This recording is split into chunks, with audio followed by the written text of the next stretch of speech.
What if I told you that the current crisis between Russia and Ukraine didn't begin with tanks rolling into Donetsk or missiles striking cities?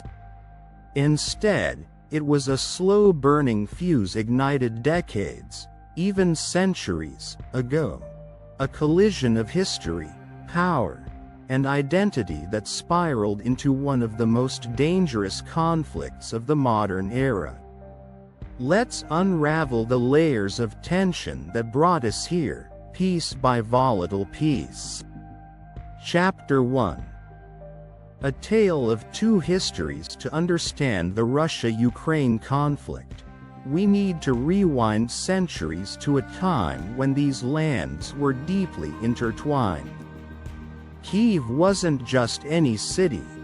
It was the birthplace of Kievan Rus, a medieval state hailed as the cultural and religious cradle of the Eastern Slavs. Both Russians and Ukrainians trace their roots here, and this shared history forms the core of today's disputes. Fast forward to the Soviet era. Ukraine became a vital cog in the USSR's machinery, with its fertile soil feeding millions and its industries fueling the Soviet war machine. But beneath the surface, tensions simmered. Forced collectivization, the Holodomor famine that killed millions, and a relentless suppression of Ukrainian identity left scars that never healed. Chapter 2. Independence and a fragile freedom. When the Soviet Union collapsed in 1991, Ukraine declared independence, marking a pivotal moment. For the first time in decades, it had the chance to chart its own course. But with newfound freedom came new challenges.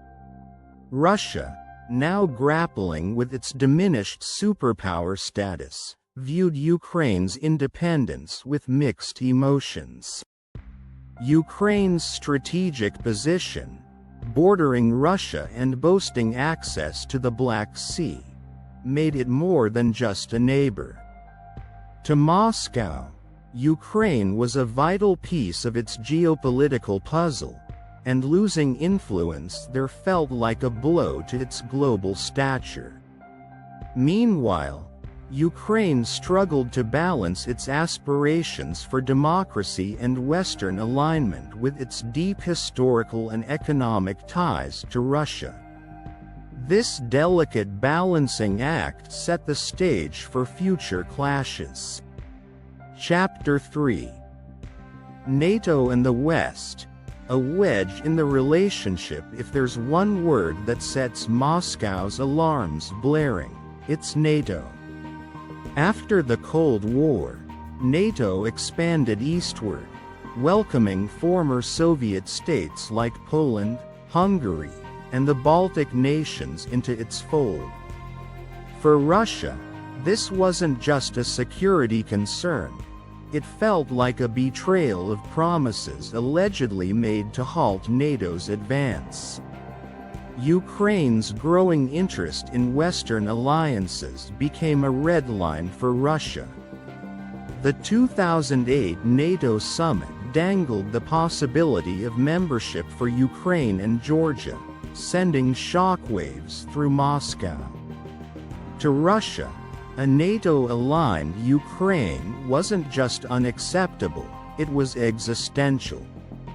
Chapter 4. The Orange Revolution and a divided nation. In 2004, Ukraine faced a pivotal moment with the Orange Revolution. A wave of protests sparked by allegations of electoral fraud favoring a pro-Russian candidate. The people demanded transparency, reform, and a pivot toward Europe. This movement highlighted a stark divide within Ukraine. The Western regions leaned toward Europe, valuing democracy and integration with the West. The Eastern regions, with their Russian-speaking populations and industrial ties to Moscow, felt a pull toward Russia. These internal divisions mirrored the external tug-of-war between East and West. Chapter 5. Crimea. The spark that lit the fire. By 2014, tensions reached a boiling point. Ukraine's President Viktor Yanukovych, seen as pro-Russian, abandoned a trade agreement with the European Union, sparking mass protests in Kyiv's Maidan Square. What began as peaceful demonstrations morphed into violent clashes, eventually toppling Yanukovych's government. Moscow, alarmed by what it perceived as Western meddling, moved swiftly. In a dramatic and highly controversial move, Russian forces annexed Crimea, citing the region's historical ties to Russia and the need to protect ethnic Russians.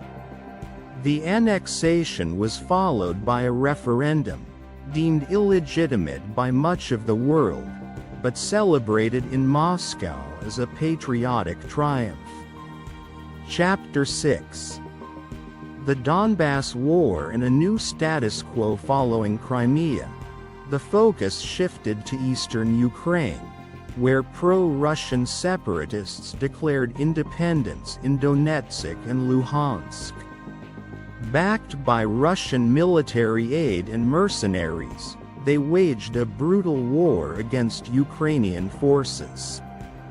The conflict created a frozen battlefield, with neither side gaining a decisive upper hand. Ceasefires came and went, but the region remained a powder keg. For Ukraine, it was a fight for sovereignty.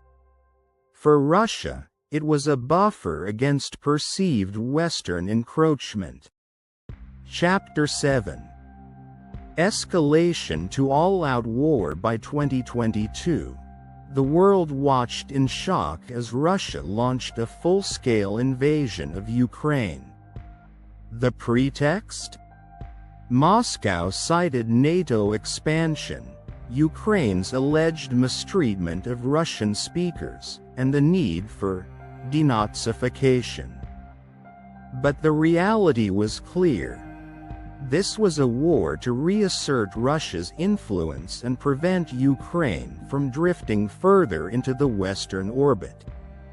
The invasion was met with unprecedented resistance. Ukraine, bolstered by Western support and its citizens' unwavering resolve, mounted a fierce defense. Cities became battlegrounds, civilians bore the brunt, and the world braced for ripple effects, economic sanctions, energy crises, and a potential domino effect across Europe. The big picture. A conflict that redefined the world. The Russia-Ukraine war isn't just about borders or resources. It's about identity, power, and a global struggle between democracy and authoritarianism. It's a reminder of how history's unresolved wounds can erupt into modern-day crises, leaving the world on edge. So, as the world watches, one question lingers. Will this be the conflict that sparks World War III, or will cooler heads prevail? Only time will tell.